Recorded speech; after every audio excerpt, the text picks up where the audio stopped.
பிஸ்மில்லாஹிர்ரஹ்மானிர்ரஹீம். நபி ஸல்லல்லாஹு அலைஹி வஸல்லம் அவர்கள் அனைத்து நபிமார்களையும் விட சிறப்பு மிக்கவர்கள். நமது நபி ஸல்லல்லாஹு அலைஹி வஸல்லம் அவர்கள் அனைத்து நபிமார்களை விட ரசூல்மார்களை விட மிகச் சிறப்பு வாய்ந்தவர்கள். நபி ஸல்லல்லாஹு அலைஹி வஸல்லம் அவர்கள் அல்லாஹ்வின் அடியாராகவும் முழுமையான மனிதராகவும் இருக்கிறார்கள். நபி ஸல்லல்லாஹு அலைஹி வஸல்லம் அவர்களின் சிறப்பு படைப்பினங்களிலேயே மிகவும் உயர்வானது. அல்லாஹு தாலா அவர்களுக்கு சகல படைப்பினங்களை விட அதிகமான அறிவை வழங்கினான். கியாமத் நாளில் ஹஜ்ரத் ஆதம் அலைஹிஸ்ஸலாம் அவர்களும் அன்னாரின் சந்ததிகளும் நபி ஸல்லல்லாஹு அலைஹி வஸல்லம் அவர்களின் கொடிக்கு கீழேயே இருப்பார்கள். அல்லாஹு தாலா அவர்களுக்கு மகாமே மஹ்மூதை வழங்குவான். அதாவது மஹ்சர் மைதானத்தில் அனைத்து மக்களும் பதறிப்போய் இருப்பார்கள். சீக்கிரமாக கேள்வி கணக்குகள் ஆரம்பிக்க வேண்டும் என்பதற்காக அவர்கள் பெரும் பெரும் நபிமார்களிடத்தில் சென்று சிபாரிசு செய்யும்படி வேண்டிக் கொள்வார்கள்.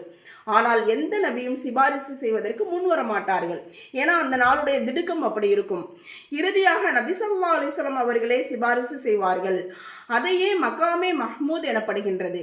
மேலும் இந்த மக்காம் நபி ஸல்லல்லாஹு அலைஹி வஸல்லம் அவர்களுக்கு மட்டுமே வழங்கப்படும். நபி ஸல்லல்லாஹு அலைஹி வஸல்லம் அவர்களின் அற்புதங்கள் அனைத்து நபிமார்களின் அற்புதங்களை விட அதிகமானவை. ஒவ்வொரு நபிக்கும் அல்லாஹ் அற்புதங்களை கொடுத்திருந்தான். எந்தெந்த திறமைகள் தனித்தனியாக ஒவ்வொரு நபிக்கும் வழங்கப்பட்டிருந்தனவோ அவை அனைத்தும் நபி ஸல்லல்லாஹு அலைஹி வஸல்லம் அவர்களுக்கு வழங்கப்பட்டிருந்தன. மிஹ்ராஜுடைய இரவில் அல்லாஹு தாலா நபி ஸல்லல்லாஹு அலைஹி வஸல்லம் அவர்களுக்கு சுவனம் மற்றும் நரகத்தை சுற்றி காண்பித்தான். மேலும் ஒரு பதவியையும் அன்னாருக்கு வழங்கினான்.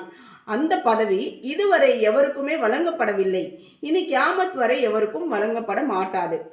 அல்லாஹு தாலா அன்னலாருக்கு சில விஷயங்களில் அனைத்து நபிமார்களை விட அதிகமான சிறப்புகளை வழங்கியுள்ளான்.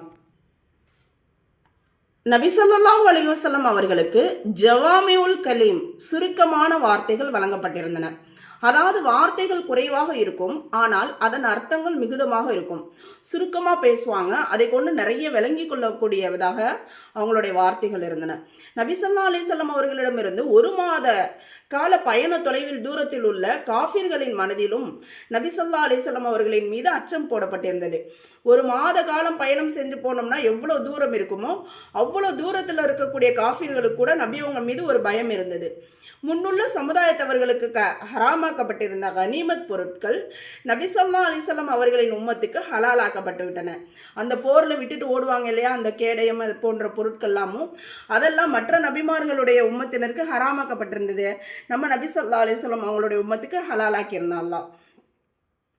கியாமத் நாளில் அனைத்து முன்னோர்களும் பின்னோர்களும் நபிமார்களும் ரசூல்மார்களும் கணக்கு வழக்கிற்காக காத்திருப்பார்கள்.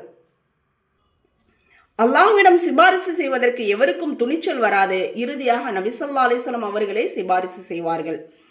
நபி ஸல்லல்லாஹு அலைஹி வஸல்லம் அவர்களுக்கும் அவர்களுடைய உம்மத்தவர்களுக்கும் பூமி முழுவதும் மஸ்ஜிதாகவும் சுத்தமானதாகவும் ஆக்கப்பட்டு உள்ளன. அவர்கள் எங்கு வேணுமானாலும் சுத்தமாக இருந்தால் தொழலாம். அவர்களுக்கு தண்ணீர் கிடைக்கவில்லையானால் மண்ணில் தயமம் செய்து சுத்தத்தை பெற்றுக்கொள்ளலாம்.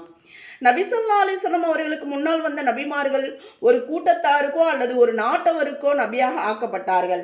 ஆனால் நபி ஸல்லல்லாஹு அலைஹி வஸல்லம் அவர்களோ முழு உலகத்திற்கும் நபியாக ஆக்கப்பட்டுள்ளார்கள். சுப்ஹானல்லாஹ். நபி ஸல்லல்லாஹு அலைஹி வஸல்லம் அவர்களின் நபித்துவம் முற்றுப்பெற்று விட்டது. இனி கியாமத் வரை எந்த ஒரு நபியும் வரமாட்டார்கள். நம்ம நபி தான் உலகம் அழியும் வரைக்கும் நபியாக இருப்பார்கள். நபி ஸல்லல்லாஹு அலைஹி வஸல்லம் அவர்களை சகல படைப்பினங்களை விட நம் உயிரை விட அதிகமாக நேசிக்க வேண்டும் இன்ஷா அல்லாஹ். மேலும் ஷரியத்திற்கு உட்பட்டு அன்னலாரை கண்ணியப்படுத்துவதும் புகழ்வதும் ஒவ்வொரு உம்மத்தின் மீதும் கட்டாயமாகும்.